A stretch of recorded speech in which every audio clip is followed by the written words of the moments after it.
seasons. He scored 26 goals and registered more than 50 assists. And he's won. I think he's won the league title in Portugal twice. I think, or once. Yes. Also in Turkey. Portugal. Yeah, he played in Galatasaray. His CV is great. To be honest, he's a good player. And I think he's going to be good. He's going to be a good replacement for what's your man's name? Luke Potato Cow. Luke Shaw. So you're looking at a replacement, not a backup. No. I think he'll do better in that position than Luke Shaw. Oh wow. You know. Okay. Yeah, because Luke Shaw to me is one-dimensional. He gets the ball, he goes back. He gets the ball, he goes back. Yeah. He's just one-dimensional. My grandma can do that all day. He gets the ball, he goes back. He gets the ball, he goes back. Let me bring Kay in quickly. Kay, Alex Telles, left back. Good. It seems good. He has a very good. Doing good. How you doing? He's got good attack going forward. Okay. What's your take? Will he be a hit or miss for United? Okay. Bye. Like I'm saying, that's the Brazilian one, isn't it? Telles. Yes. Yeah, I've not really seen much of him. From what I'm hearing, I think he's in the Champions League squad as well, isn't he? Yes. Yeah. From that, I'm assuming he's going to rotate him. So instead of having Brandon Williams playing left back, I think he's just there to rotate with Shaw. But Shaw will be the mainstay in my mind at the moment because I don't think Ollie will drop Shaw unless he needs a rest, to be honest. Or injured. Yeah, or injured. Yeah. Benz comes first. Benz, come in to me in reference to Telles. What's your take on Telles, Benz? The guy's a superb player, man. He's gonna be a great. I mean, he looks like a great signing. Again, Dr. Jake talked about the stats. I like attacking fullbacks, and exactly. To me, I think I would put him as one of the top on my list when it comes to left backs. He's different from Luke Shaw. I think they brought him in the sense that, because I mean, you look at Luke Shaw, he gets injured a lot, right? He can't. Luke Shaw's not going to play every single game for you, so you need another left-footed left back that's going to be able to cover for Luke Shaw. Brandon Williams was doing that last season, but Brandon Williams is more of a right-footed left back. You can't really. When you talk about tactically, you want players with their preferred foot on that side of the field where they play best. And I think Telles brings he brings very good attacking options. He brings goals. He brings assists. The dude can cross. I think set piece too. He's good at that. I expect our chances created from that left side to increase even more. Telles is a good buy for me. I like the guy, more experienced. They even his stats are even comparable, maybe slightly better to Trent Alexander-Arnold. Yeah, very true. And so I think that's. You think I think the guy's a superb buy. Yeah, I believe so. I think it's gonna be a hit. Chris, I really like him. Chris, tell us. Yeah, I agree with Bems. He's from what I've seen of him and his stats, and he's going to be a top player for Man United. He's a kind of fullback that they've needed for a long time. Because if you look at Manchester United's fullbacks, you can question them defensively. We all know that. Yeah. Attacking wise, they don't offer anything. True. And at this level of football that we're playing, that's been played in this century, you need to offer something going forward. And Manchester United fullbacks, they don't offer that. Telles to me is a player they should have signed a long, long time ago. Very true. I believe he's going to rule the roost for the left back position. I don't see Shaw competing with him at all. I don't see it. I'll be surprised if Shaw, he will get games, but going forward, further down the line, Telles will be the main guy on the left-hand side. And he'll bring a new dimension to the whole of play of Manchester United. I agree. He'll bring a completely new dimension. You think he'll dislodge Shaw long term, yeah? I think he will. Yeah. Oh, wow. Shaw's got a lot of money, though. But the problem with Shaw is, we talk about his injuries. His deliveries are not great. He's not consistent long-term as well. And also, he doesn't offer too much going forward. At all. Yeah, I totally agree. He needs to offer something going forward. Joe, tell us. Tell us, a good signing. The only signing that we made that was actually a need and not just a panic, right? So, but as far as him coming in directly and replacing Luke Shaw, I don't think it's gonna happen. With the wages that Luke Shaw's on, if he's not injured, Ole's probably gonna play. And my worry is Luke Shaw might just be mediocre enough to stay in the starting 11.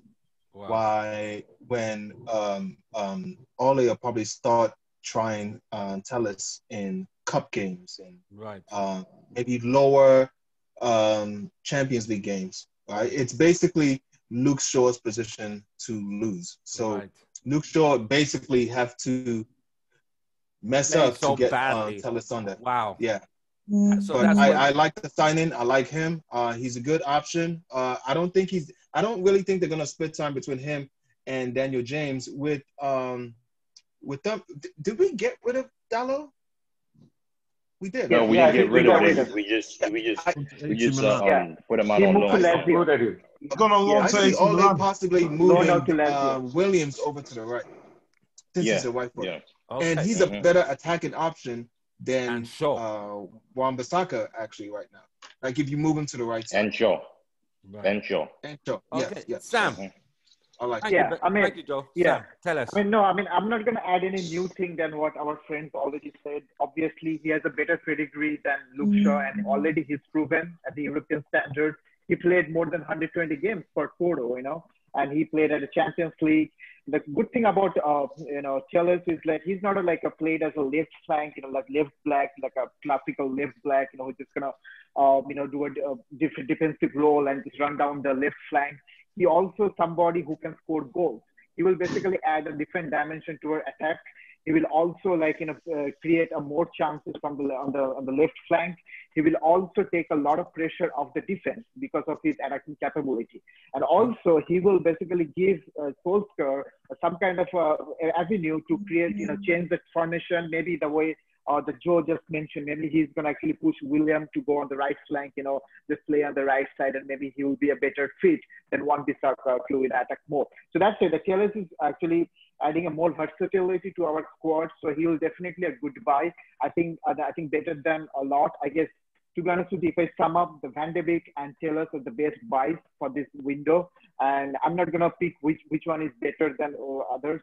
But obviously, Telles is a better buy for us. And given Luke Shaw's injury issues, which we have been dealing with for the last few years, obviously we want somebody, who can actually fit that role on a permanently, rather than we have to keep moving players in that position. So obviously we should go for that. But again, still we need a center back. Okay. Right. Thank you, Sam.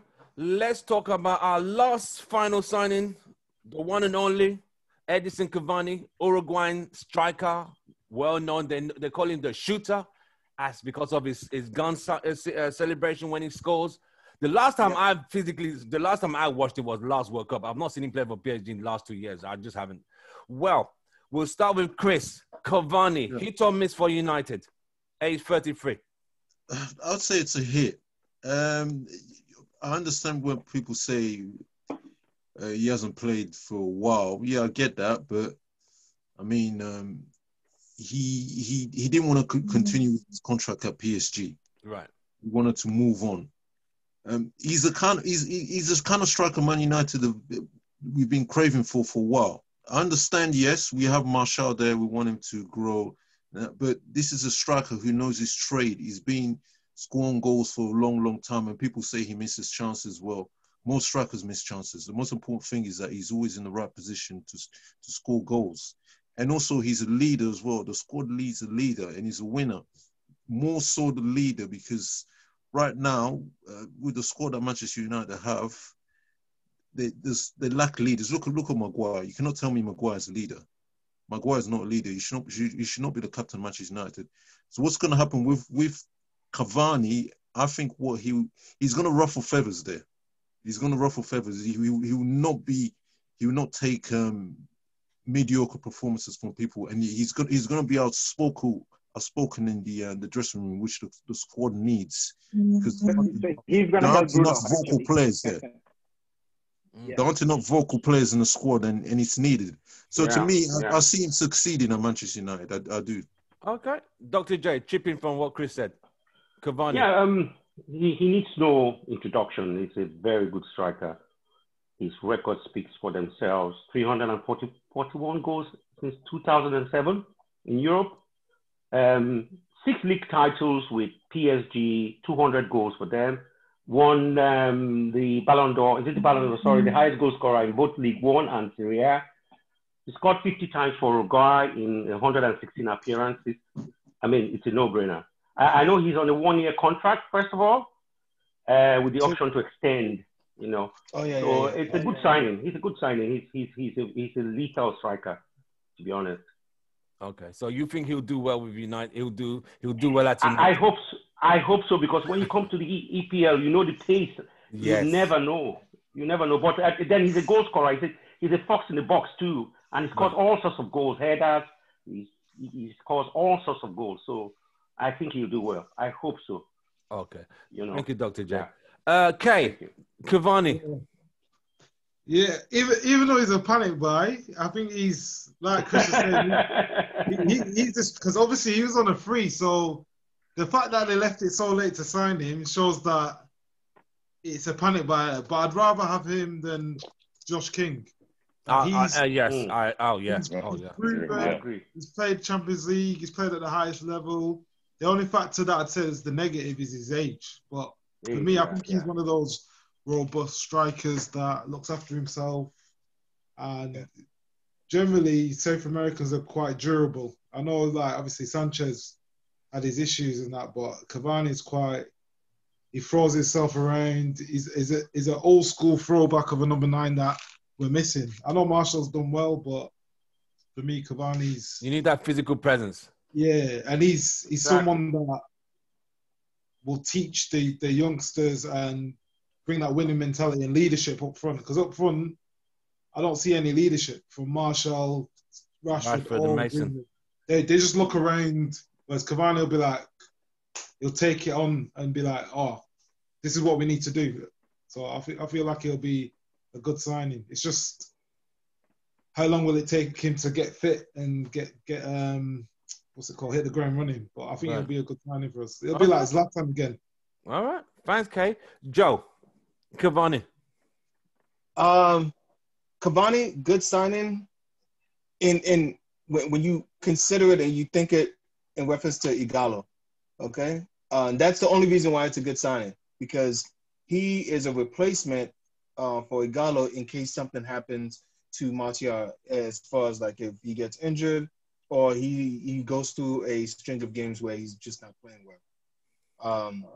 That said, I mean, there have been other players that have joined teams because of their past accolades and just completely bought it whenever they got to the club.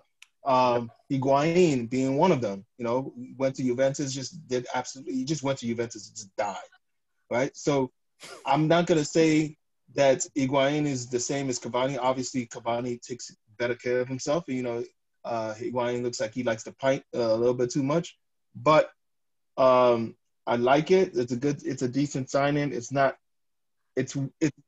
one of those things that we kind of needed. So hopefully it works out. And as far as like, I get it. We're fans of the team. We like to a lot of times project what we want to see in the players. I hope he's a leader. I haven't not seen him.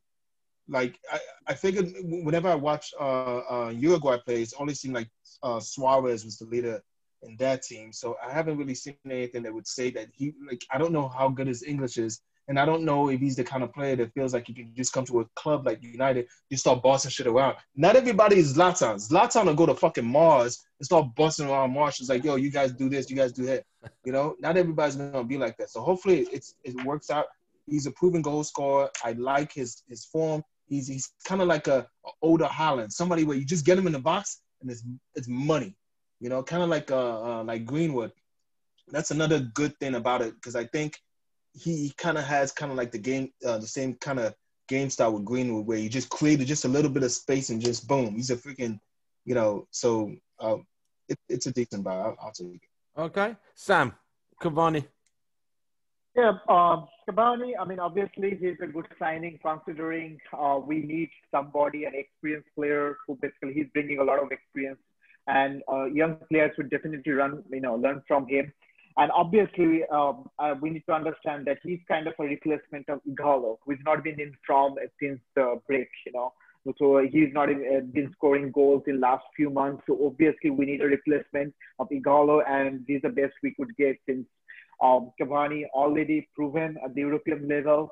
Box striker, I understand his age. He's almost at the, about to get into his retirement career. I mean, he would have retired, I guess, if he don't get any opportunity to play for Manchester United at the age of 33. But again, still, I feel like he's a good signing in the sense that maybe we can give him some kind of match practice. We'll see how he could fit into English football. The only one caveat I have right now, you can't just play Martial and Cavani together in the current 4-3-2-1 formation. Okay, so there are a lot of rumors of that United will go back to the old school 4-4-2, which I don't think so we should do. So it will be interesting to see that how Ole will fit him into the current formation if Cavani and Martial will be in the starting lineup. Okay, so who will be go up front? And I mean, I don't want to see Martial go down, and Cavani will be the up front. Yeah, like what happened when Sanchez came. Right. Yeah, so I really don't want that. So that's why I don't know. We'll see how Ole will, make him play in that. But obviously, he will bring a positive vibe in the dressing room. Use his experience, maybe motivate the players. We sometimes, since all our players, we are going through a very rough patch right now. People, our shoulders are down. We need a positive vibe from outside. Maybe he will bring that. Okay. I don't know how much leadership quality he has and how good his English is to motivate players, but at least he could give that support to Bruno, what he needs right now, because nobody's listening to Bruno at this moment. Okay. Especially, I guess we need that kind of thing at this moment. So I guess, in a way, maybe it will be a blessing in disguise to bring Cavani, who is an old horse, into a young Man United squad to motivate our young guns. Thank you very much, Sam. Bems, round up for Cavani. Cavani. I wasn't happy with the signing. I'm not going to lie to you on that deadline day. I think it's a panic buy. You sign Cavani and give him the number 7 shirt. What the hell is that? That's a sacred shirt that top Reds have won. And so it doesn't make any sense. That 7 shirt was meant for Sancho, but sorry, that ship is sailed. So now we have Cavani. Well, there's pros and cons with Cavani. Pros, yes, he's a proven goal scorer. He's going to provide a different dimension in that attack. He's a different striker to Martial. That's definite. So yeah, he's going to provide a difference up there, up front. And I think he's a proven leader. I hope he is. It sounds like he's going to provide some leadership to Greenwood, Martial, and Rashford, which could be good.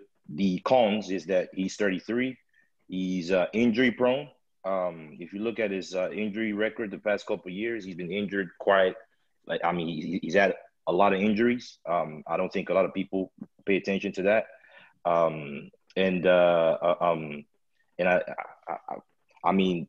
I guess we're just gonna have to wait and see. This is a player that's not played in the Premier League. He's come into the Premier League at the age of 33. He's old, and so we just don't know how he's gonna adapt. Will he be able to cope?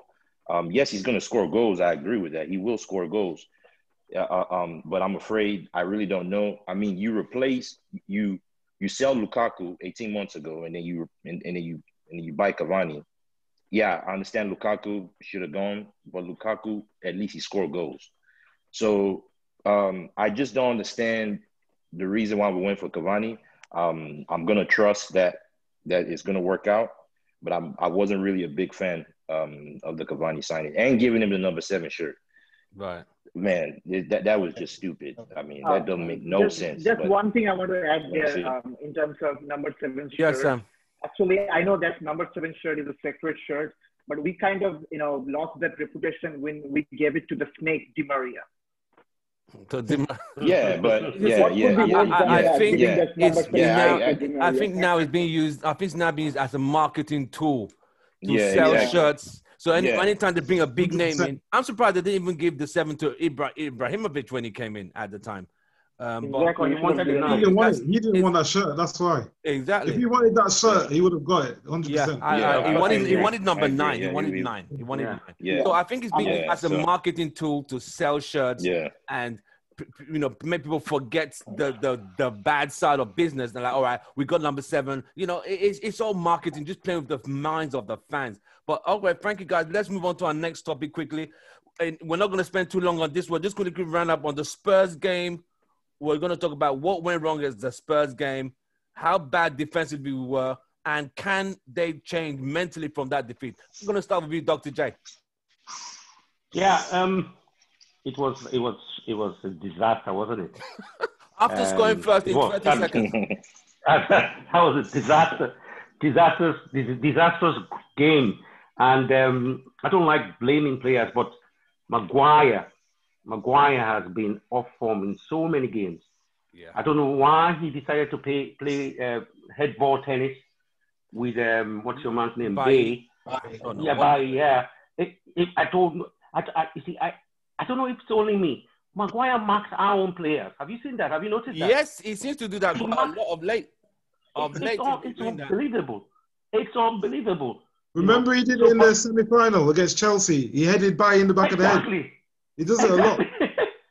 Oh my God! It's almost as if he thinks he's still a Leicester City player. And guys, we talk about benching Lindelof all the time. What about benching Maguire? It's not going to happen. It's because of his price tag. The price tag. The only consolation. And he's a captain. The captain, Imagine, the only consolation I had in that game was that Man City conceded 5 goals. Liverpool conceded 7. We conceded 6. That kind of lightened, the pain I felt from that match because it was a disaster for me, honestly. Yeah. Oh, man. Okay. Chris, the Man United Chelsea game, what went wrong? Summarize.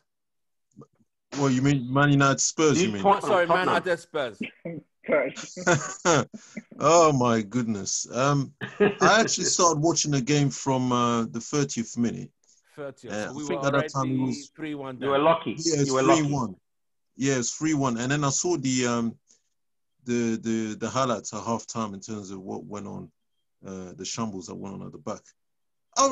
The first thing I saw was what's Maguire doing, pulling down his own player when he's about to help.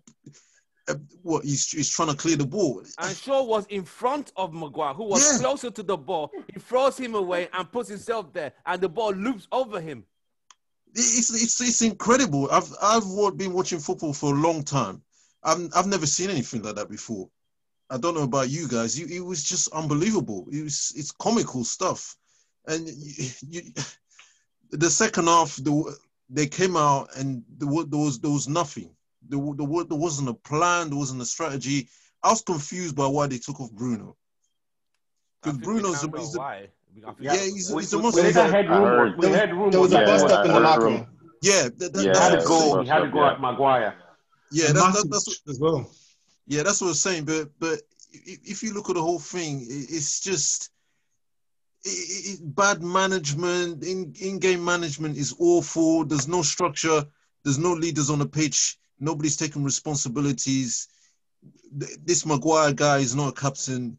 It's a complete mess. I mean, they could have conceded 9 or 10 that day. Easily, yeah. I saw Son one-on-one with Son, and he miscontrolled the ball. That was going. I was thinking that would have been a goal. That would have been 5-1 in the first half. It was just awful. And if you look at the whole season, really, Manchester United should have 0 points. Really, if you think about it right now, they've been awful in every game. Wow. There's been no plan. It's just. You worry right now. They're going to be playing the next game is Newcastle away. Yeah. I can't really say that I'm convinced that they're going to win that game. Right. So going for when's after that they got Paris Saint-Germain in the Champions League. We're playing Everton. Newcastle. We got Newcastle. Then got PSG, don't we? We got PSG next. Yeah. This is the thing. After the Newcastle game, where's the next win going to come? You have to be realistic about this because they've not been performing from the beginning, from the offset. It's a complete shambles. You have to say Ole Gunnar Solskjaer is on thin ice right now. Really? He'll be a very, very lucky man if he makes it past Christmas. I'll say that right now. He'll be very, very fortunate if he makes it past Christmas. All the teams have improved. You got Leeds who've come up, you know already how they're going to play. You know already how they're going to play. You see Everton, you cannot tell me they're going to finish above Everton based on what we've seen of Manchester United so far. And then you got the usual guys, City and Liverpool going to be up there. So where do Man United finish this season? Okay. Thanks, Chris. Clay, tell us about Spurs, Man United Spurs. What happened? Quickly summarize that game for us. Is Clay with us? Right, let's move quickly to Benz. We talked about this game after because I interviewed you after the game. Benz, quickly summarize what happened between Spurs and Man United. Terrible defending, man. Terrible defending. Maguire is not a captain. Maguire is not a leader. Maguire is terrible. The guy needs to be dropped. 80 million that was a waste of 80 mil, man. That was a complete waste. The guy, I don't know whatever happened in Greece is still in his head. The guy is terrible. He's been terrible for a few months now. It's bad. It's getting worse. I think he was the beginning of the failure. That header, man. I don't understand how you can't. It doesn't make any sense. He just couldn't head the ball. And you guys said he's tackling. He's tackling Luke Shaw, which doesn't make any sense. And then if you look at it defensively, we were open. Shaw wasn't in his position. Wan-Bissaka was not in his position a lot of times. So they were exploiting those holes. They exploited those holes all day long. Yeah. Son exploited those holes like crazy. I'm surprised why it wasn't more than 6 goals. It was terrible. And then Solskjaer. Bailly made a mistake. I agree. But then Solskjaer goes and takes Bruno off. Bruno is your leader on that team. He's the only leader on that team. You take Bruno off. Bruno is the guy that's gonna hustle, that's gonna do whatever it takes to try and make something happen. You take him off, and you put Fred and McTominay, which don't make any sense. And then Pogba. Pogba had a terrible day, man. I believe he was the reason for the 2 goals in the second half. He wasn't tracking back his man. I don't know where Luke Shaw was on that goal.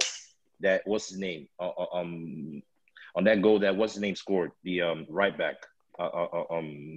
What's his name again? I forgot. Ori. Yeah, there you go. Ori. Yeah. I don't know where Luke Shaw was on that goal. But that happened so many times. Joke. It has been happening. It was a complete joke. It was a complete joke. And I think that right there, that has to do with coaching when it comes to positioning and the way we actually set ourselves on defense. It looks like we're playing a little narrow too in that game, which opened those holes down the wing. So it was terrible, man. That was one of the worst games I've seen United play. Okay. And it's just sad. Joe, I interviewed you after the game. Quickly summarize Spurs and Man United. What went wrong that day? Quickly. Terrible individual mistakes. Went to goals. Unfortunately, we're in a position where, if we go down by 2-3 goals, it's all over. Unless we just have guys just play out of their minds and just wake up. I don't have any confidence that Ole is going to be able to make the tactical decisions to get us a win or get us a results out of a game. Right. So the whole thing with Bruno being taken out, I think that could have been just a management decision. Say what you want about Maguire. If the captain of the team is having a bad game, you may not agree with this, but this is somebody you've appointed to become a leader on your team. If that person is having a bad game, nobody in that team should be able to have a go at him in halftime. That's something that Ole has to manage as far as the locker room is concerned. There was no reason why they should have gotten in an argument that was so bad that he had to be left out of the team. There were the 2 pretty bad professional grievances that I have about that game. There was Martial that responded to the smack, and then there was whatever happened in the locker room was strictly not professional. Like they should have been able to get their heads together, come out, because the game was still there. It's just, you know, so tactfully, everybody in this, it seems like we need to recognize that we want everybody to do better. We want Bruno, we want Maguire, we need everybody to do better. It's got to be better this season. His laissez-faire approach to the game, we need to see him change games with his brain more rather than his roster. So that's all I'd say about that. All right, thanks, Joe. Kay, round us up with Man United Spurs.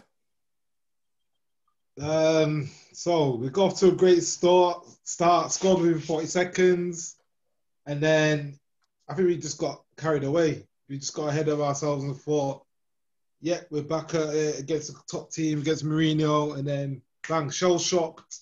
And I just thought that the pressure just got to them, and they didn't have no answers to what was happening. Even when we went 2-1 down, Marshall got sent off. It's not a reason to capitulate. The players they down tools. They didn't show no fight.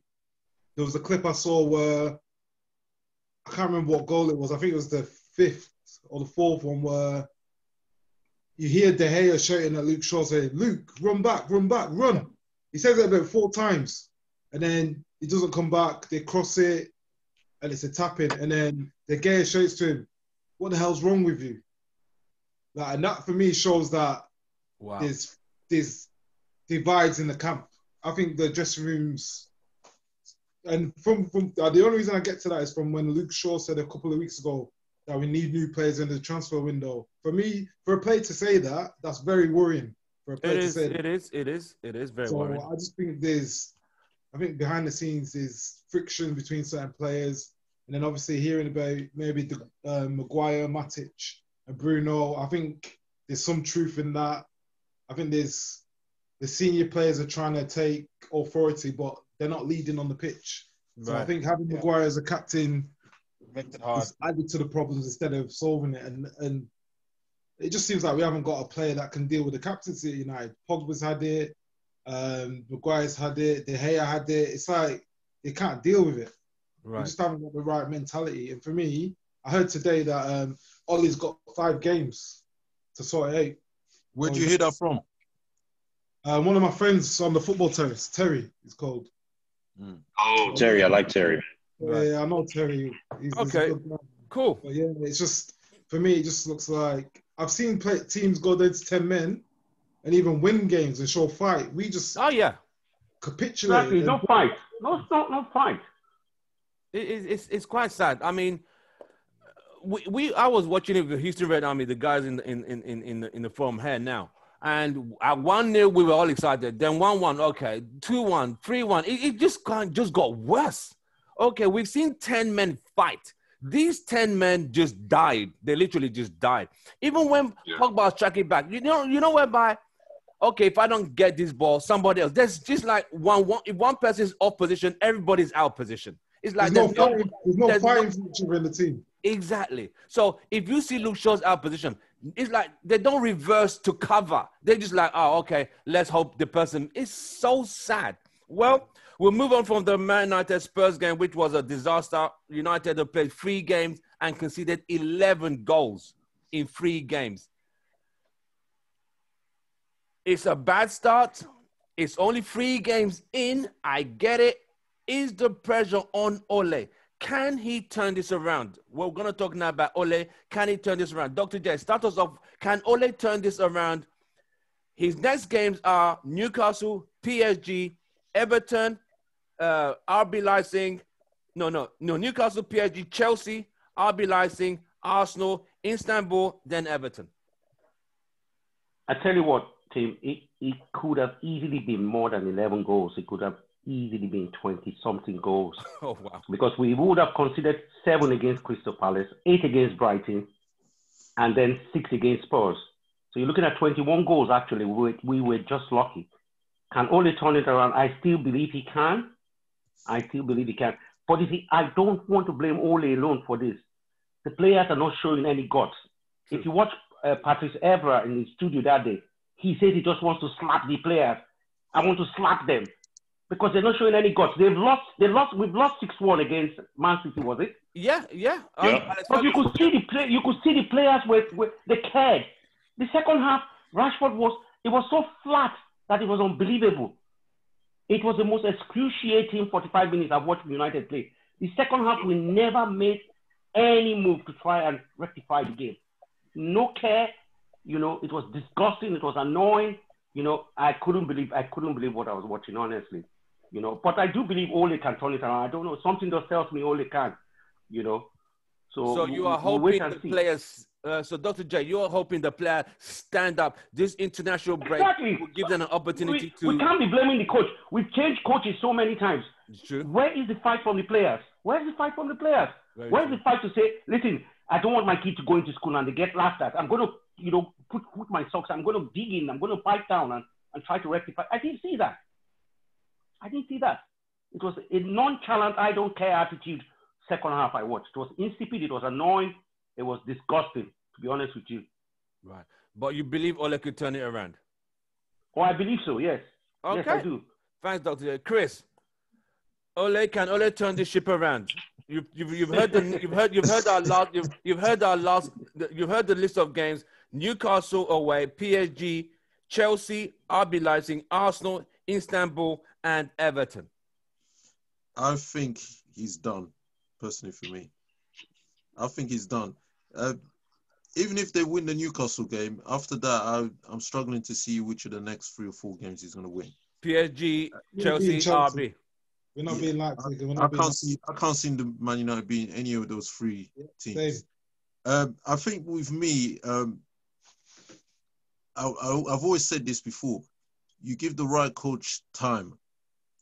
And to me, Solskjaer, he's not the right coach. He hasn't ever been the right coach. He's been very, very fortunate to still be in the job now. I'll give him his dues that Man United achieved top 4.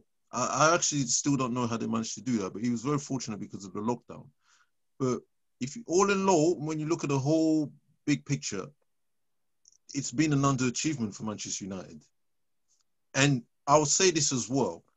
The club itself, it needs to go through some form of purging, because from the top to the bottom, it's a complete shambles. We have the Glazers on top, they're ripping the soul and blood out of the club, taking money out of the club, not reinvesting it into the club, which is very, very sad. You see, we have our noisy neighbours around the corner, Man City, and the money's been pumped into the club by their owners. It's a shame. And then you have the coaching set up at Man United. You look at the 4 stooges. It's comical, really. These guys, they're not up to standard. It's substandard. So what happens is when you have a substandard coach, you're going to have a substandard team. And again, I would also say this as well. The players do have to take some form of blame as well, because they have down-tooled in some of the games as well. But I'd also say this, and I'll stick by this. Solskjaer is not the coach long-term for Manchester United. They need to move on from this, because things will get worse. One of my friends sent me a stat a couple of days ago. It's actually Richard, who's in the United group. He said that Manchester United, in the last 3 games in the league, they've had 54 shots aimed at their goal. 54. If this continues at this rate, they will not make the top 10 in the league. That's a guarantee. But they have to decide now what they're going to do, because Solskjaer is not the long-term solution. They're going to have to think well and hard about this, and there has to be a proper plan put in place going forward, whether it's Pochettino, Allegro, whoever. They need to start planning now, because things are going to get worse as we go on throughout the season. People will see it. They will see it for themselves. It's a sad situation for the whole club at this moment in time. It's very, very sad. There is. Thanks, Chris. Let me bring Bems in. Can Ole turn this around? No, he can't. Wow. I agree with Chris 100%. Ole is done. I just don't see us winning. We may win Newcastle. I don't have the confidence that we will. PSG is going to beat us. RB Leipzig will beat us. Chelsea will beat us. Under this current form, Arsenal will beat us. It's terrible. It's not looking good for Solskjaer at all. At all. I think he's gonna change the formation to a 5-3-2. That's what I think. If he wants to keep his job, if he wants to put us in a situation where we reduce the amount of goals we concede, he's gonna have to change the shape a little, which I don't want him to do, because when you go 5-3-2, you now become negative. It's kind of boring. I don't like the formation, but I won't blame him if he does that. But I think he's gonna do that to try and save his job. But I don't think it's gonna be it's gonna work out. I think I definitely see him being sacked probably by Christmas. And I'll say the blame here starts with the board. It starts with the owners. Starts with Ed Woodward. Ole, I agree with Chris. Ole, tactically, he's not the coach. He's not the main. He's not going to be the future for this for this team. But I think that if you employ someone like Ole, you need to give him the tools. You need to give him top players to help him out, because he can't. We've all seen tactically. Again, he makes decisions late as far as substitutions. That's a big problem. I just don't see how he turns this around. It's gonna, and at this form, I don't see how we make top 4 this season. Wow. And if you sack Ole and get someone like a Pochettino in, then you have to. Then the clock starts again, because Pochettino's gonna have to get his players. He's gonna have to instill his style of playing the team. And that's a whole cycle. So it goes round in circles. And the players have to take blame for this. I think it has to do with bad recruiting, not getting true United players into that team. It all starts from the board, man. It starts from the owners, Ed Woodward. Ed Woodward, that guy, man. I don't know how in hell he stays in that job, man. I don't know how he does it. Because the Glazers love him. He was the reason why they bought the club. He helped them buy the club. But it's not looking good for United, man. It ain't looking good. I'm just really fed up and tired. Yeah. Thanks, Bems. Sam, can Ole turn this around? Well, I think he can still. We have some hope. It all depends on how we will react in the next game. Okay, I'm still not losing hope yet, because there are a lot of things he can prove wrong. Things like first of all, we understand when he started his coaching, taking care of Manchester United. We beat PSG at their home yard. The miracle could happen again. Okay, I'm not considering that it could be a miracle. Anything could be possible. So I would say I'm going to give him a slack, at least towards the end of October. We'll see how things will pan out till the Arsenal game. But I guess still, Ole should be in. I guess he still needs a few more months. And hopefully, things will be changed. If not, then again, if he again makes the same tactical blunder, which he did for last few games, especially the substitution thing, that's horrible. Okay, that doesn't make any sense the way he substitute people, during the game, especially when we were 4-1 behind. And obviously in the Spurs game, he should have actually taken a hold of that dressing room situation. Whatever the civil war is going on, I don't care. He should have taken hold of that, but he is not able to did that, because he is the manager of the team. Okay, the being a manager, it's not the solution to bench your best midfielder who could at least give you a hope to get some goal back. Okay, rather than that, he benched Bruno, he put Fred in. Okay, so there are a lot of tactical mistakes out there, but still, I'm still counting on him for next few games. We'll see. Maybe my situation, my decision will be changed. My answer will be different after the end of October. But still, given the current situation, since it's very early, just 3 games, I know we had a very bad start, but I'll definitely try him out for the next few games before I give him a firm answer on this. So he can turn it around, right? Still, I hope so. Okay, Joe, can Ole turn it around? We have 2 people who've said he can't. Freak say he can. Joe, where do you fall? I don't think Ole can turn it around. It would take You've not him to go back. It's not free all. No, it would take for him to go back to school and relearn his badges all over again, because tactically he's not able to do it. Only way this can be turned around is for the team to do what they did at the end of last season. play for the manager. Once again, his job is on the line. These guys are going to show up. And that's basically all we've been waiting for. We've been waiting for guys to show up. There've been one or two guys every, here and there, but at the end of the day, it doesn't seem like the team has woken up yet. And once that happens, they're going to start playing for the guy. And I think hopefully he makes it to January. But yes, if it's dependent on him making tactical decisions live, real time, then no, he'll be gone by January. Right. Thanks, Joe. Kay, round us up. Can Ole turn this around?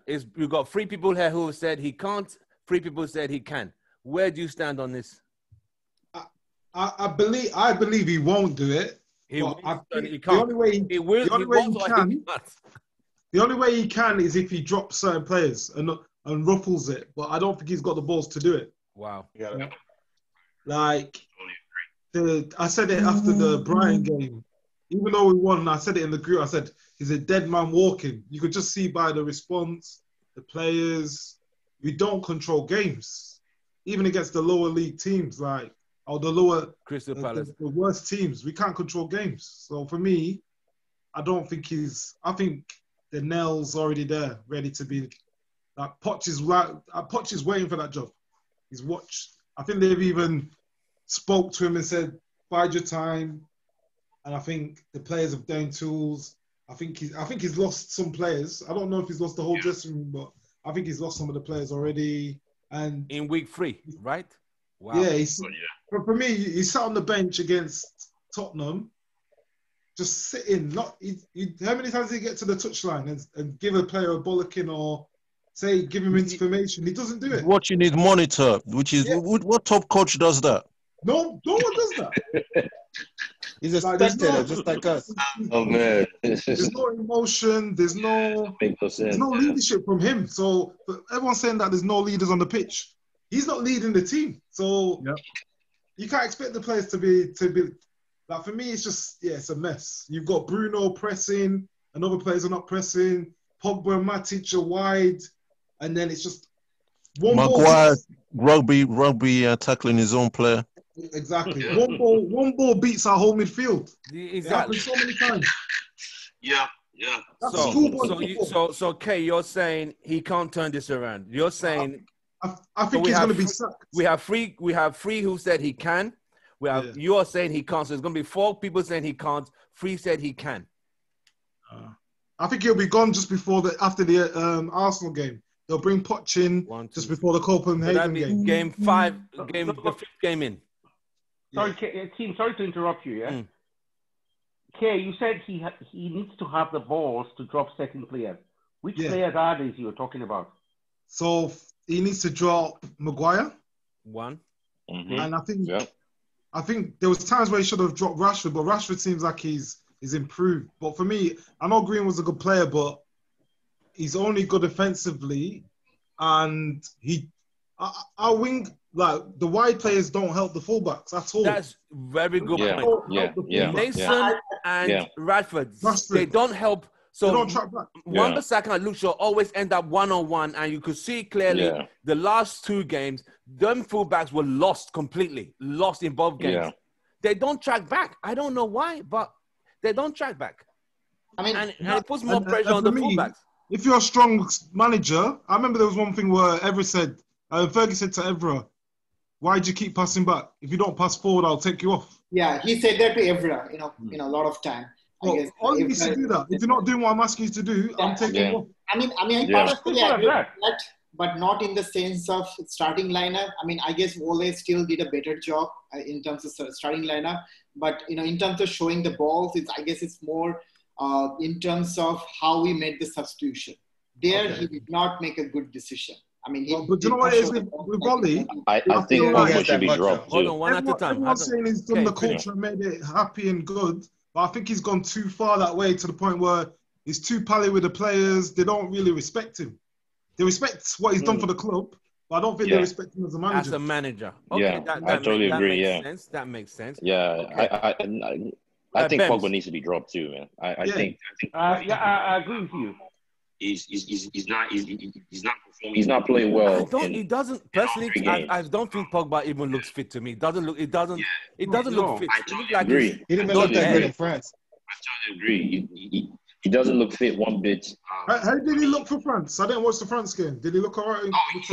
He looked okay in France, but I could see there's a couple times where he like lost the ball, and it was like, but the position he was playing more further up the field.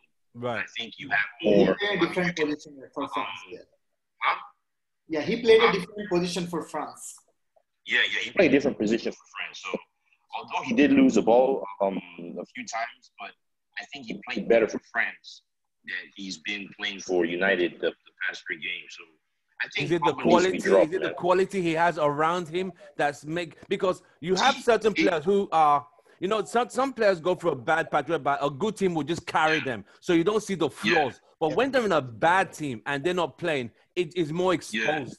Do you think if he's in a better French team than in United, that he looks okay-ish in France, but at United it looks bad? I think Pogba playing him in that double pivot, in that as a CDM, that's not Pogba's position. Pogba is exactly that's the problem. Pogba's a box-to-box midfielder, and I think that you're playing because Pogba likes to carry the ball. He likes to dribble. He likes to do all those long passes. Exactly. But the thing about it is that if you play Pogba in that double pivot and Pogba loses the ball, they're right at our defense. And so, and then two, we don't have quick defenders. Why Lindelof not quick? So, like, to me, to get the best out of Pogba, you play a 4-3-3. You play Pogba as your most advanced. So you play like Matic in the middle. That's just one CDM, and you play 2 8s.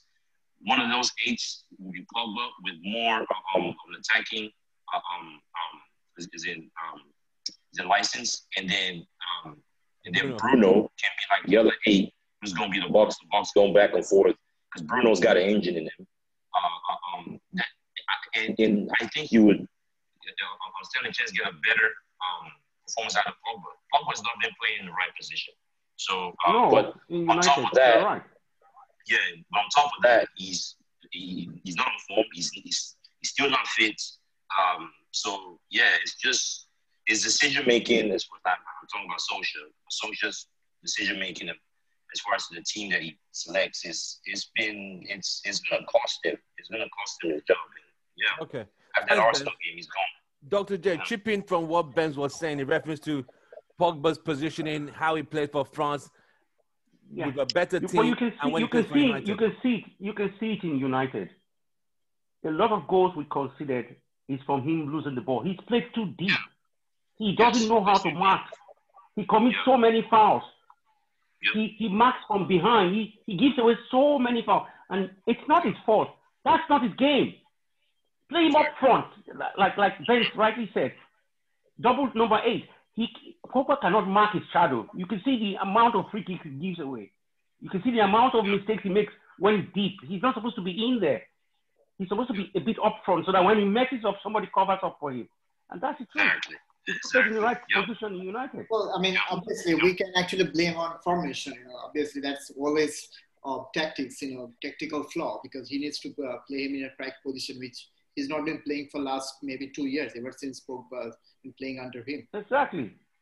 No, but actually, funny enough, when Solskjaer took over from Mourinho, he played was like 8-9 games that he played a 4-3-3, and it was 2 8s. But Pogba was the more further up midfielder. And but that was before, was it 15, 18 goals? That was before Bruno. Yeah. That was before. But do you think that was make that adjustment because of Bruno? He had to make the adjustment. But the thing about it is that Bruno is an 8. That's in my opinion. Bruno is an 8 because Bruno. If you look at Bruno is coming back to defense to help out. He's going up top like to help the attack. I mean, a midfielder that goes from attack to defense is an 8. That's a simple. That is a clear 8. Pogba, although Pogba is a box to box, which is an 8 too as well. But Pogba, I mean, he's way more dangerous in the attack. Way more dangerous in the attack. Because what I feel like it's like Pogba and Bruno is kind of the same mentality of player. You know, you can actually build your team, evolve around either Pogba and Bruno, and that's where the conflict is happening. And Pogba was basically on the receiving end, where he is basically pushed back because Ole is thinking of building his team around Bruno, which he was not doing when Bruno was not around. So that time Pogba used to get that more, flexibility in midfield. Right. He's not getting that right now. Chris, is Pogba being played at the right position this season? By the looks of it, no. And this is the issue. We have a coach. He doesn't seem to. He's not getting the best out of the players. You can see in the Aurier goal, Pogba was completely confused. That he's going back. We all know he's not very good going back. And you had Shaw, who was nowhere to be seen. He was one-on-one. Yeah, exactly. You had Shaw, who was nowhere to be seen. They need to find a system which suits him, and it can be done, but going forward, because you have a new conundrum now with Bruno Fernandes. So the way it is, it's a tricky one because you need somebody who's very mobile in the defensive midfield position. Right. Matic can do it, but long term there needs to be a new acquisition purchase in that role. And I think when that new player arrives, then things will be much better for Bruno and Pogba because they can play in the same team. Right. But I'm not convinced this current system is beneficial to both players. Even though Bruno, you can see that he's a hard worker and he can play as an 8. As who mentioned that? Was it Bems who mentioned it? Yeah. He can play as a number 8. So I think we're not going to see the best out of both of them until the new coach comes in. We're going to see the same. We're going to see the same coach comes in. Yeah, we're going to see the same shambles going on because you can see Pogba.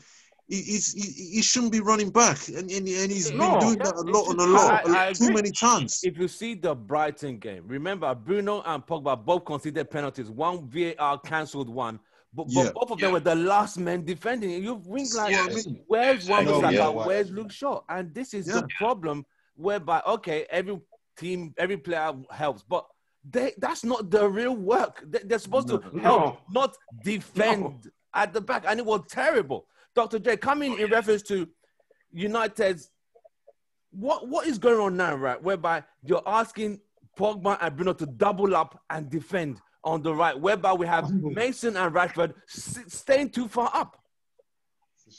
Well, you see, I mean, that's Ole's fault. He should be telling them, he should be screaming. For all I see him do and carry, they put their hands on their jaw, doing fine boy. It's crazy. I can't believe your team is playing. The psychology of the team is always with the coach. You see Arteta, you see, what's your man's name? Pep. Klopp. Animated. Angry when things are not going right. And our coaches are just there, They're just there doing nothing. Yeah, I'm totally agree. So initially, I thought Ole actually has a little Hold on, Sam. Hold on. Let Dr. J finish off. Yeah. You need to give the players a bollocking up their ass. You need to tell them. You need to tell them to track back. You need to tell Luke Shaw when he's out of position. Listen, stay in your position. Same as Bissaka. So many times they were talking in the Tottenham game. Bissaka was out of his position so many times. Same with Luke Shaw. It's crazy. And the coach is there. He's not saying anything. You have to tell them. That's part of your job. That's part of your job. And guess what? Mourinho knowing Shaw, knowing that Shaw is not good positionally. Exactly. Mourinho took advantage of Shaw. He knew Shaw's weaknesses, and he took advantage. I mean, it was. You could see Mourinho was just like, The fourth goal. That's when the near post goal. That fourth one. It was terrible. It was so bad. Where the hell was Shaw? It was. So one thing, initially I thought that, Ole is kind of having a submissive character because, if you compare Ole's mindset with Mourinho, it's a hell and heaven difference, okay? So initially we thought, he's kind of a different kind of attitude, different emotion. But again, at some point of time, you are basically a manager of one of the greatest clubs in the world, and your team is behind 4-1. How could you basically, control your temper? You got to actually burst that emotion out. We all human. Exactly. So in that case, he got to push his player. I just don't know. I mean, I don't know how he handles the dressing room situation. So he's basically bringing a lot of question right I mean, the guy was crossing his legs. The guy was if you look, it's kind of funny because the way Solskjaer crosses his legs, you saw Klopp crossing his legs when he was getting defeated 7-2 against Aston Villa. It was kind of funny. I was like, yeah, here goes Klopp being just like Ole, sitting down and crossing his legs. They have no idea. They don't know. Well, I mean, of course, Klopp is a much better manager. I'm just happy that they conceded 7 goals and they lost. Like Dr. J said, he said, the only thing that made United fans okay that day was because Liverpool got hammered and City conceded 5. Man. Other than that, it was a nightmare. But we still got to look. Liverpool are still the EPL champions till the end of May. So they can still brag they are the champions. What do we have to brag for? So now I'm going to ask you guys. As it stands, I know it is early. We've only played 3 games in the season. Only 3 games have been played. From what we've got in the transfer market, from what we have this squad now, raise your hand, raise your glass. Will we win a trophy this season? The answer is no. We'll win a trophy. We'll win a trophy, Joseph. What trophy? What trophy is that? We got Everton. We got Everton. We got Everton. The Carabao Cup. I can't see us beating Everton. I can't see it. We're gonna beat them. I think. How the hell we gonna beat Everton? Because let me bring the London crew in here. Okay. Dr. J and Chris, you're both laughing when I said, okay, let me bring Dr. J in. Everton is next in the Carabao Cup. This is the easiest trophy to win out of the lot. It's the first trophy of the season. Can United beat Everton in the Carabao Cup away at Goodison Park? Considering how good Everton's playing now. It depends. And what do I mean? It's a cup tie. A lot of coaches mess up with the team in a cup tie, and I don't know why. Play your best team always. Yeah. Mix it up. Mix it up. It's only the cup you see Aston Villa beating the Man City, or you see Bolton beating Liverpool, because the coaches change it so much. They want to give the chance to the second, the second 11. But I don't believe in that. If you want to win a cup, just go for it like Arteta and Arsenal did. And you see, Mourinho did it when Mourinho managed. Mourinho puts it depends on the players. It depends on the players Everton bring. If they feel a weak team, we will beat them. I'm telling you, we will beat them. If they feel the strongest 11? No. They're not going to feel their strongest 11 team. Who's not? I don't think so. Everton's gonna throw the kitchen sink at us. You know they are. You think so? They know they're not, because they know they're not. I know they're doing great right now, but they're not contending for the league. They're gonna fall off. So yeah, I agree they're gonna fall off, but they're gonna have to go. Hold that thought, Chris. Man United Everton is the next United's, chance of winning the trophy. Can we beat Everton in the Carabao Cup quarterfinals? I personally can't see it. Oh wait, no, I can't see it. Not under under Solskjaer. I simply can't see it. But Everton, they've got a strategy of play. You can see they haven't been together for a long time. That's true. And you can't. Solskjaer can't begin bringing up excuses about we haven't had the time and all whatever. This is more or less the same core of players he had last season. True. So what's his excuse? Okay. I can't see them beating them, and I honestly think the winners. I think Mourinho is likely gonna win that trophy because he's pushing Spurs. Because if you notice, anytime Mourinho with Chelsea and United, he always goes to win the Carabao Cup. Yeah, that's the first trophy he wants to put down. Yeah, I think all out for that. Definitely, right. I think Mourinho is gonna go all out to win it. Everton, Man United, Carabao Cup quarterfinals. Can United beat Everton? I think the only thing we can hope for is they get injuries, because I'm looking at the fixtures.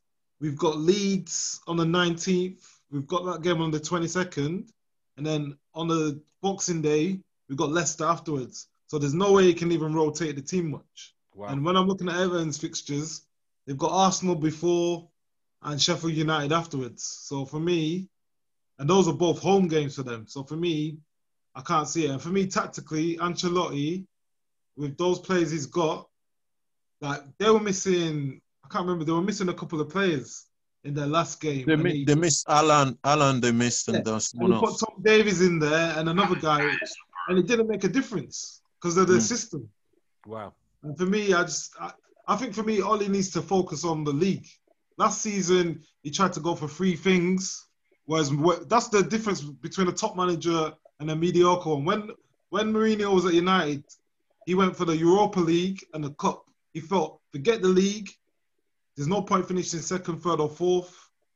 Let's go for a trophy and put your eggs in 2 baskets instead of 3. So I don't think Ollie's got the know-how to navigate that. And for me, I can't see our players staying fit and then keeping everyone happy. I think our squad lacks, especially at the back. Everyone goes on about last season that we conceded the 3rd least. But that shows how bad the season was for everybody. Like Chelsea lost 12 games. Normally, if a team loses 12 games, they're not even finishing in the top 10. That's very true. Very true. Mid-table. So for me, that wallpapered the cracks. That just showed, like, now we're seeing the real, how bad our defense is. Like, everyone was saying we only conceded 3, we don't need a centre-back. But now we're seeing it. And in a cup competition, you can't be conceding 2 or 3 goals and expecting to win. Right. So even if we get past Everton, I still don't think we're good enough to go through. Right. Okay. Joe, you're itching to talk about Everton game. Tell me, can United get past Everton? As long as our players just decide, like it's not as if our players play to their ability, they would still be bums. You know what I mean? All the guys, if all they could just wake them up, all they need to do is just play to their ability. If they play to their ability, they're going to be able to beat Spurs. Like I can see why, the team might not have made the aggressive approach of getting a new center back. Because, like, for long stretches of time last season, this is the same back. I think there's something going on back there that needs to be coached out of it. I don't think, with the way the back has been so bad, I don't even think getting Van Dijk in there would do any better. Like, Van Dijk can't mark everyone in the back. So if they play to their ability, the players just need to wake up. And if they play to their ability, because like if you've seen sparks of it, when we're cooking, we're moving the ball, we're getting it, But if Ole's not able to keep that sustainability up as far as like their style of play, will wake them up. Yeah, we're definitely gonna lose that game. But I can't help it. If I have to go into put on my delusion hat, then that's what I'm gonna need. I'm gonna need a lot of it this season because on paper, it's not like right now. It's not looking real good. No. Right, Bems. Can United get past Everton? Quarterfinals of Carabao Cup? No. Wow. Okay. No, I don't see it happening, man. There's no. Again, can you tell me what the fixtures are again? Okay, the next 5, right? I'm just talking. The next 5 are Newcastle away, PSG, Chelsea, RB Leipzig, Arsenal, Istanbul, then Everton. This is all in the league. We play Everton towards late November in the Carabao Cup. That's the easiest trophy to win. That's why I said, can we get past Everton in the quarterfinals? Away. The reason why I don't see us getting. That's the league. That's a league game. Is that a league game? Yeah. Okay. Yeah. The Carabao Cup's the 22nd of December. 22nd of December. So it's even a league game. Okay, so in that I don't see how we get past Everton because I don't see us beating RB Leipzig. I don't see us beating PSG. I don't see us beating Chelsea. Those losses are gonna affect the confidence in the team. Wow. I think, and then when you look at Everton, the way they've been playing, I mean, they are a team. They know what they're doing. They understand that system. Is it for us, man? I just don't see how we beat. I don't see how we beat Everton. I don't see. The big thing is. Do you see? Actually, Bems? Do you see a trophy this season? Take away. No way. Like what? Like what trophy? What trophy we gonna win? We're not gonna win Carabao Cup. We're not gonna win FA Cup, and we're definitely not win Champions League. And for sure. Wow. For sure. I mean, we're not even gonna come close. See, it's over. Look, you can see. Bez, let me say. We played 3 games. You've seen the transfer we brought in, right? We have brought new players in, 5 new players. Let's put every 5 new players, right? Transfer window. If you ask, okay, look, Ole had 3 main targets. He didn't get one of them. He had Sancho, Upamecano, and his third one was I think it was Grealish. Instead of Grealish, we got Van der Beek, which is okay. I like Van der Beek, so that wasn't a bad transfer. But Upamecano and Sancho, he did not get. So this team needed players that would come in and fill those positions that were weak. So you're saying we needed impact players. We needed impact players to come into that starting 11 and make a difference. Sancho was one of them. Upamecano was another one. Again, Maguire is not a leader. He is not a captain. So defensively, if your captain is not a true leader, how do you improve defensively? I mean, again, we all know Maguire needs to be dropped, but he's not going to be dropped because he's expensive. He's the captain. They won't drop him. Yeah, he's the captain. He's very expensive. So I just don't see how we come out of this, man. And then Ole, tactically, I mean, he's not the best. He's not the best technical coach. So I really don't see how we get out of it. I mean, and again, if you notice, when we're on a bad run, we're on a bad run. Like when we're on a good run, we're on a good run. Like we win like games, but when we're losing games back to back and drawing games. So yeah, we've lost what? 2 out of 3. 2 games. 2 out of 3. Yeah. So Newcastle, hopefully, I think Newcastle are gonna. I think at best we're gonna draw that game. Man. I just don't see us winning that game. I just don't see it happening, man. I don't see it happening. I really don't. I'm sorry. So. All right. Thanks, Bams. Sam, trophy this season? No, I don't think so. Even if we beat Everton, to be honest with you, I don't even know that, Ole will be around till that Everton game. Okay. So it all depends on this October, how this October month will pan out. So I'm not going to actually, give any answer to this question. But again, I could definitely say that we are not winning any trophy at this moment. So wait a minute. So you've looked at the squads we have. You've looked at the transfers we've got added to the squad. You can't see everything combined. You can't see a trophy with this team. Because it depends on how the manager. Again, you need to consider that. Okay, we got some good players like Alex Telles, maybe Cavani, better striker than Igalo, or maybe he would start better. He could score some goals. But we don't know. I mean, we don't know. Still, we are by far the best team, a better team than Everton. Because the way Everton started, I would see that we don't have any chance to win against them. If we have a better game against Spurs, maybe I would say a different thing. Okay, but again, it all depends on how our first of all the OLE'S coaching and how our defensive lineup will come up. Because if somebody would make a schoolboy mistake like Maguire, how would you basically think of winning the game? Okay, because it's not like that. Our attack, it's all about defensive. Okay, it's all about our defense. Because our attacking lineup, we got a goal within a minute of our Spurs game. If that Maguire wouldn't actually did a blunder on that back header or pull down Luke Shaw, maybe that game would have been a different ball game. True. But again, so I can't trust on the defense. If you would get a center back, maybe I would show more confidence. I would say, okay, yeah, still we have a better chance of winning that game. But, we didn't get any center back, so I don't know. So our current defensive lineup, even bringing Alex Telles, it's unproven, it's untested. So we need to see how they will pan out in next few games before I could say that we can match up against Everton. What we'll do, period. We will relaunch and come back come say end of October, after these games, after the Newcastle, PSG, Chelsea, RB, Leipzig, Arsenal, we'll meet up again and we'll see. We'll see what Cavani has done, because Cavani definitely has to play in place of Martial, who's on a 3-game ban. So we will see Cavani. We will see. We will see Telles. Must be there from Newcastle, though. Yeah. No, but Cavani's not fit to play, though. No, he hasn't played a game I think since he said Cavani has to quarantine as well, so he might not even be able to. So Igalo will have to start against Newcastle, right? Yeah. Yeah. Oh, yes. That's what I think. I think Ole's going to change the formation. I think he will play against PSG. I think he'll come off the bench against PSG. Ole changing that formation. Hold on, Bems. Ole's going to change that formation.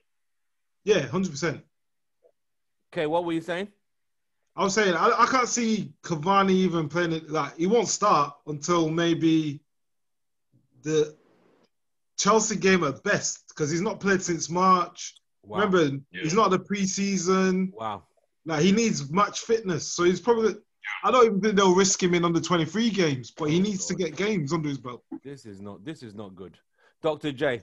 Yeah. I don't even. You see. Okay, with Martial out, Martial's definitely not playing against Newcastle. If you're saying Cavani is not, so Igalo starts against Newcastle. That's where we are, right? Yeah, unless he changes the formation. Exactly. And next game against PSG. Yeah. Which I think he's going to do. I think he's going to change that formation. He's going to play Rashford and probably Greenwood or Rashford and someone else up top. It's going to be a 3. He'll probably play Mata. I reckon he'll play 3-5-2. Exactly. I think he will play Mata for the Paris PSG game. Yeah. Wow. So the more we talk about this, you start to see how bleak these games are looking. They're looking more bleak and more distant and looking more difficult. I'm even concerned Man United might struggle to qualify out of that Champions League group. Yeah, 100%. Oh, no. Yeah, okay. They won't come out that group. They won't come out. All right, Chris, will Man United come out that Champions League group? No, they won't come out. No. They won't. They'll do well to not finish bottom. Okay. Dr. J, Under Solskjaer. Dr. J, would they come out that Champions League group? Well, do you know what? Anything is possible, but on paper, no. Wow. Bems, would they come out that Champions League group? No, it ain't happening. I'm sorry. I don't see how we come out of the group when you have RB Leipzig and PSG. I just don't. It's going to be a miracle for us to come out of that group. Wow. Okay. Sam, will United come out of that group? I don't think so, especially even on paper. I don't think so. We feel like coming out. But things could have changed based on the first 2 games. If we would at least get, even 2 points, maybe 4 points out of PSG and the RB, the Leipzig game, then maybe things could have been different. At least we need a draw against PSG at their home yard. Then things could be different. So we'll see. Okay. Can United come out that Champions League group? No, we'll be back in the Europa League again. Oh, Jesus Christ. Unless, so we're going back to where we belong, right? We're going back to where we belong. Exactly. Oh yeah. It's gonna end up in by the December. final. We'll be in Europa League. Wow. Okay, Joe. And Jose will beat us in the final. I can't help it, bro. Yeah, we're gonna get through. We're gonna find a way. We're gonna get through. I just know that this team. Oh man, we haven't seen. I know. Things are bad right now. I don't think we've seen this. Man, I wish I had your positivity, Joe. I wish. Okay. Right. Okay, we're just going. This is the last question. We've all heard the rumors. We've all seen it. They'll say Poch is in the background. He's the man who's going to take over United. Yes or no? Will Ole be there by end of December? Dr. J. Sorry, team. Before that last question, I just wanted to ask everybody what they thought of the red for Martial, the red card. Right. Oh, I think red. Okay, let's start with K. The sending off of Martial. What was your take? Yeah, he deserved the red. I know Lamela should have got sent off as well, but for me, you got to make more of a meal of it. If you're going to do that to him, you might as well knock him out. I work in a school with kids, and sometimes the kids say, I'll catch a kid doing something, and they'll say, but he did it first. And I'll say to them, but I caught you doing it. Right. You got caught. It's not about what that person does. He was just silly that he got caught. And the thing is, that's the thing that Mourinho's changed it. Remember, I don't know if you've watched the documentary, he said they're all too nice. He wants them to be CUNTs. And that's win at all costs. Okay, but what's VAR for then? What's VAR for? Exactly. Yeah. But do you know what? That's a failure of VAR. It didn't go to VAR for that. Well, that's wrong. That's what I mean. If it went to VAR, they would have both been sent off, but the ref didn't go and look at the VAR. But the VAR would not have changed Martial's red. It's still one thing. That's fine. That's fine. What about Martial's red? Lamela should have got a red. The ref would have given Lamela a red as well. Yeah, definitely. Yeah. Well, this is what actually I would say. Was Martial supposed to get a red? We should blame ourselves for that, for them putting in that position, because nobody actually, we actually complain to referees. We didn't actually question for that decision. Okay, we should have charged to the referee. We should have asked him then why we were actually giving a penalty, but nobody actually questioned. Maguire, he was just like standing like few yards away from referee. That's I mean, what was they doing? Okay. They were saying even Rashford was the only one that was arguing with the ref. Maguire was like, he was the only one who stood up. Okay. Maguire even said to the ref that he deserves to get a red. We could have easily challenged the decision. We could have overturned it using VAR. Okay, Bems. Yeah. The sending off. Should Martial have gone, or what did Lamela make most of it, which we all know he did? He did. He made the most of it. But Martial was caught, just like Kay said. Martial, you don't do that. You don't slap someone like that, man. I mean, so that was deserving red. But Lamela should have got a red too, because if Martial gets a red, I think Lamela deserves a red. But the referee didn't do that, so it was very well deserved. And so he put his team in a bad position by doing that. Right. Joe, the sending off. Yeah, definitely a sending off. Yes, Lamela should have gotten it too. And I haven't even really heard anything from the FA. The FA should be looking at that video and see that was violent conduct. They should have. I haven't heard anything. Like, so this is acceptable? Right. Yeah, I think do you remember, you're talking about the retrospective bans, aren't you? I think they've got rid of that because of VAR. Yeah, because of VAR. Normally, the FA will review it, but because of VAR, and since the referee did not put in his report, they're not going to review it. So that decision is done. Chris, the sending off. Yeah, I agree pretty much with what most of the guys have been saying. It is a red. He was naive to do it. Wasn't right to do it, but it's a definite red. And also, if you look at Lamela, he was cunning. He went down in two stages. He bent down, then he now laid down. I mean, come on. Yeah, he was cunning what he did, and he should have got a red card as well. But exactly. These things happen in football. Martial, he has to learn from it. He really has to learn from it now. Okay. Spurs need to learn too. Next game, we bring in Rojo. I know play acting is a part of the game. Yeah, play acting is a part of the game, and we all should learn it. But again, here it's a lack of leadership. If this thing could have happened in the era of Roy Keane or Gary Neville, or they could have charged to the referee and asked him to change the decision, regardless of whether VAR is there or not. Now we have a VAR in place and we didn't utilize it, and that basically cost us the game.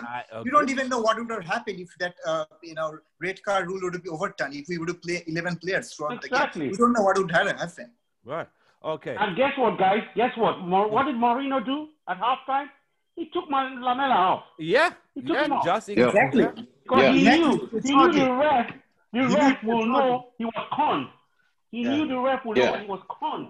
And he knew that United players would target him as well. Yes. Exactly. So Mourinho knew that one mistake would push Lamela over. So he said, just come off. That's man management. That's great management. Yeah, exactly. Right.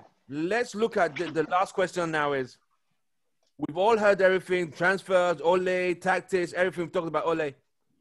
Can you see Ole at the club in December 31st? Chris? No. It's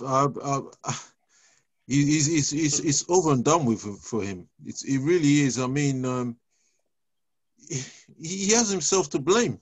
this season has been it's been an awful start. But Chris, it's 3 games. It's 3 games. I know there's been bad 3 games. I get it, but it's so early. You don't think? Yeah, it's true. It's early, but you have to remember, Leeds are in the frame now, and then you got Everton who are in the frame now as well. That's double the pressure. Wow. And I've said it. I said it to you guys in the group many times. He needs to have a fast start, otherwise he's gone. He's gonna be gone. He ain't gonna be there by Christmas, so he can. He might as well ask Santa for his presents now, because he ain't gonna be there by Christmas. Dr. J. Yeah. Is Ole gonna be there 31st December? Yes. He'll be there. He'll be there. Okay. He'll be there. If we can string some results together, he'll be there. You never know. Okay. Thanks. Kay, Ole 31st December. He'll be gone. 100%. He'll be gone. I said it last season. This season was the year that the real pressure will be on him. Right. And you can see already he's making excuses about pre-season. It's the same for every team. You've got to prepare your players. And the difference between someone like Ole and an Arteta, he's making his team hard to beat. They're not playing good football. That's true. But he's doing what he needs to do, get the results, make us hard to beat. And I don't think Ole will do that when it's too late, which is now what he's going to do. But you've got to start doing that. Build up the fitness, and then play expensive football. But for me, I think Ole's done. Even his body language says to me that he knows it's over. He knows it's coming to an end. Wow. Joe, thanks, Kate. Joe, 31st December, Ole still there? I think Ole will still be here at 31st December because I think he's going to get the results. I think it's just going to be dependent on how far we are from Liverpool and City. If we're looking like we're 15 points away, then he's gone. If we're playing shitty football, but we're still within 10 points or maybe like 6 points of City and Liverpool, he'll still be around. But I think the team or the board needs to have foresight and just be like, just let them know right now, no matter what happens this season, you in the fucking trouble, doesn't matter. Pochettino's coming in the summer of next year, right? So let's use this opportunity for Ole to just trying to, do some more cleanup. Because Poch, I like what Ole's doing. Poch he's still gonna have to do some cleanup when he comes in. We still have Deadwood. Jones, we still have some some dead bodies on our team roster. But I think he'll still be here. Okay, Sam, Ole gonna be there 31st December? Yeah, I think he should be because again, as I said, the risk of being redundant. I mean, he took us to like Champions League. Okay, he did that. I mean, he should need a little more time. I know, I mean, we got off on a very bad start of this season, and he already realized that hopefully he will come all out blazing. I guess the players would also stand up to help him out. And a couple of good signings will basically, go in our favor, I guess. So again, as I said before, everything depends on how we will react for the rest of the October. We have like a couple of big games are coming up. So it will definitely prove that how, it will basically decide OLE'S future for rest of this year, that how we would react for the next few games. Even if we, get beaten by PSG or the other big teams, but we need to show that mentality. We need to show that character, which is missing from the team. So hopefully Ole will be able to motivate the team. Hopefully we'll get some good results. And I hope he will still be around till the end of this year. Okay. Benz, round us up. Ole going to be there 31st December? Nope. He's going to be gone. I think he's going to be gone by November. That's wow. We have such a hard fixture in this month. I don't see where we get the wins from. I just don't see where we get the momentum from. I don't see, again, his decision making as far as his personnel that he puts in the team, his team selection. I think he's made some mistakes in the first few games. And I think he's going to continue making those mistakes because Ole is not going to have the cojones to drop certain players, and that's what's going to end up costing him his job in the long run. I just don't see it. Like, I don't see where we get it from. I don't see where we get the wins from. I don't know if this is one of the worst starts to a United season in history. I don't know how bad. Yeah, there you go. And there's also rumors that he's lost some players in the dressing room. I don't know who those players are. And when you start hearing those rumors coming out of the dressing room, that's the beginning of the end. If it is true that that's happening, how does a manager come out of that? I mean, we saw this with Mo. When Mo started losing the dressing room, it was over. It was just a matter of time when he was going to get sacked. Okay. So I just don't see it. So I just don't see it. Okay. Everyone has been saying this. This is our last question. Everyone's been saying, okay, Maguire's not a good leader. Okay, he was given the leadership not on seniority because he was captain of England, I think. If we take Maguire off based on seniority or who is a greater leader, who should be made United's captain? Dr. J.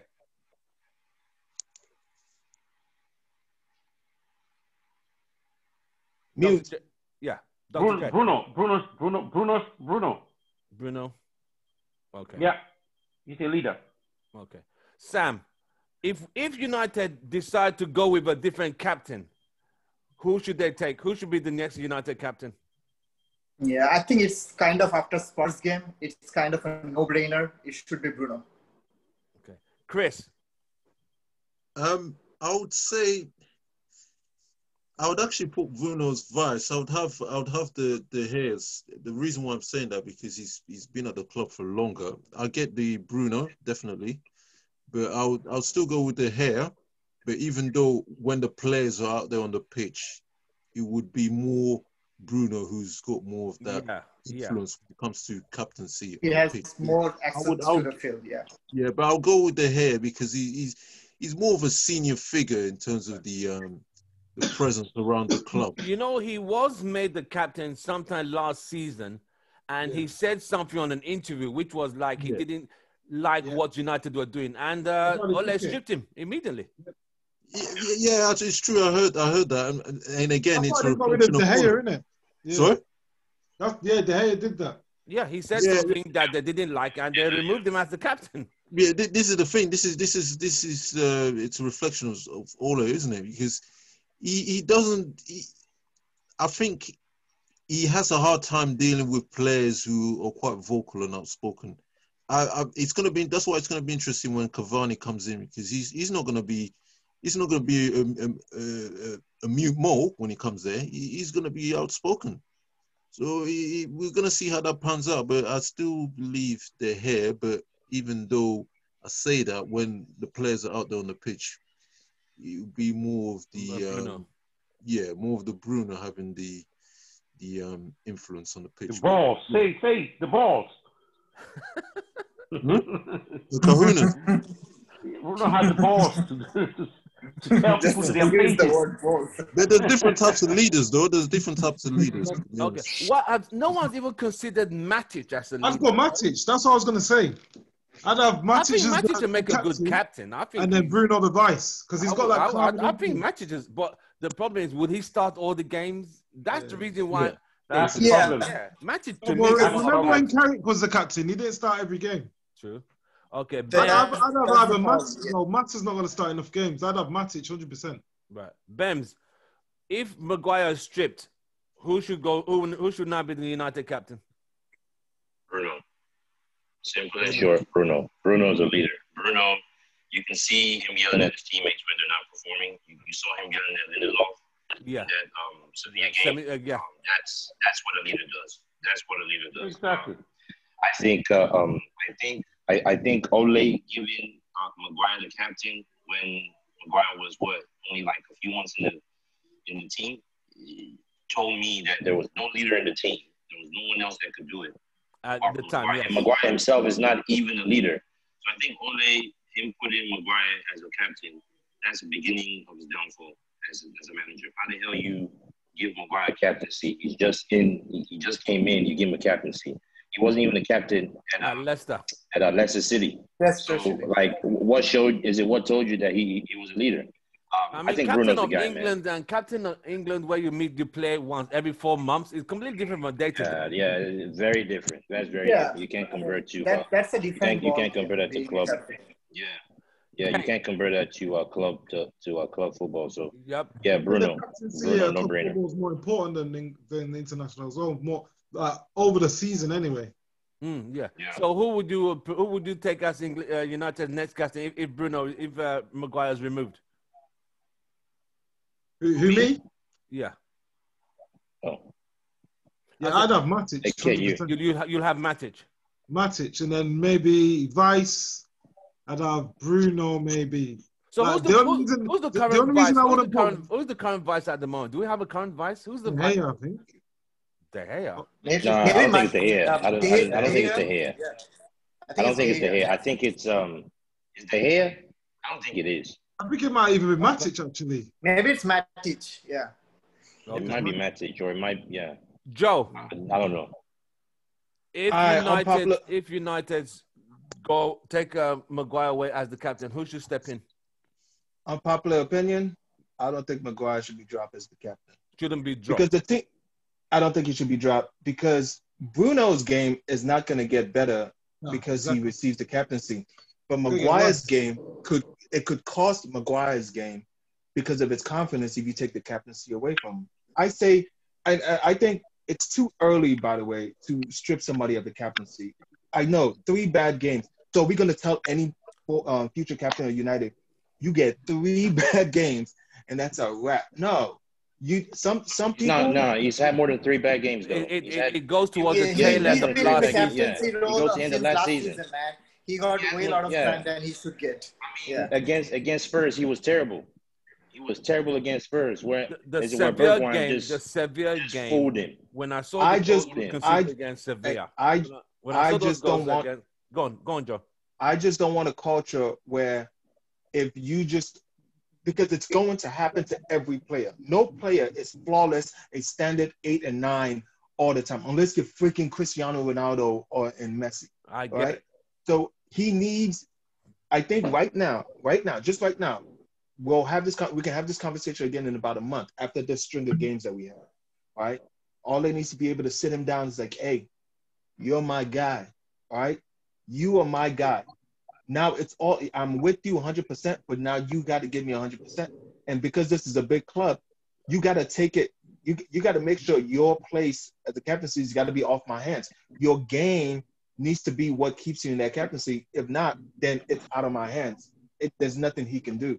I think he has that heart-to-heart conversation with Maguire, and Maguire can either decide whether he wants to sink or swim. And maybe in about a month, we'll move on from Maguire. But right now, I think it's a little bit.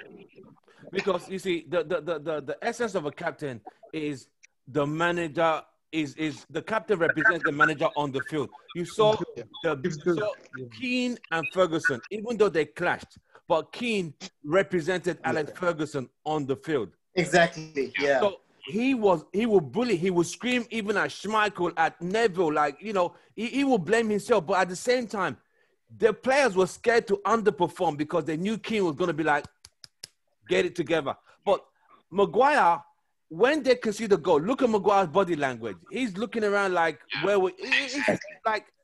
and sometimes the guy is a shame, man. And you look at him and say, wow, you should have. One thing I want to add here.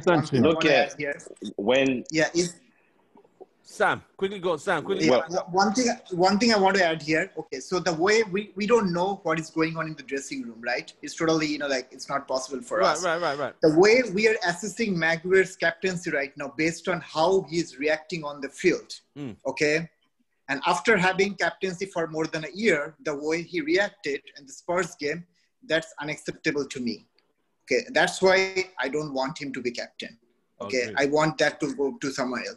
I don't know what kind of combination partnership he has with Ole. Obviously, they will have a talk. I mean, definitely Ole will give him a pep talk. They have to support each other. But my assessment is based on what I've seen him on the field. I don't know what's going on in the dressing room, what kind of ugly spat happened between Bruno and Maguire. Thank you, Sam. Yeah. They're not going to strip him of the captaincy, though. They're not going to strip him, though. They won't. They won't. Chris, you were about to say something. Yeah, I was saying 100% agree with you. Because it's not the first time we've seen his body language like this. And it's a reflection of where he's come from. Because if you look at his career, he hasn't achieved anything.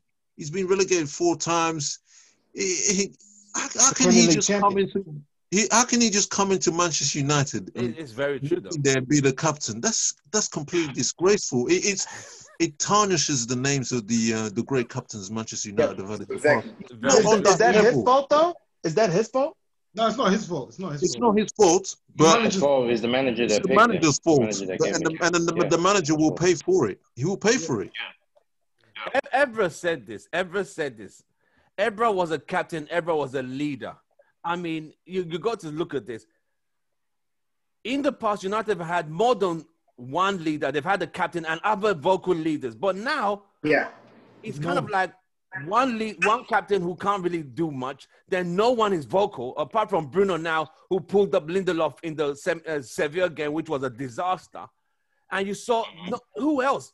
Rashford, Martial, those guys, they have problems because when their own personal games are down, their own heads go down, let alone responsible for everyone else. So I won't even mention those guys.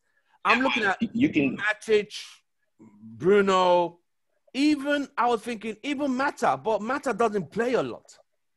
I don't know how good Mata is. I think Rashford would be a good one when he gets a little bit older. Probably when he gets older. But for now, I think it will be too much on his own game. Because his game will be a lot. I mean, if you watch that Spurs game, I think there's a little clip about of when Martial was getting that red card. Exactly. Rashford was the only one. Yeah, exactly. Yeah, that's what Maguire should have been doing, but Maguire wasn't doing anything. I think that what Rashford did there, that shows signs of leadership to me. All right, guys. Well, it's gonna be.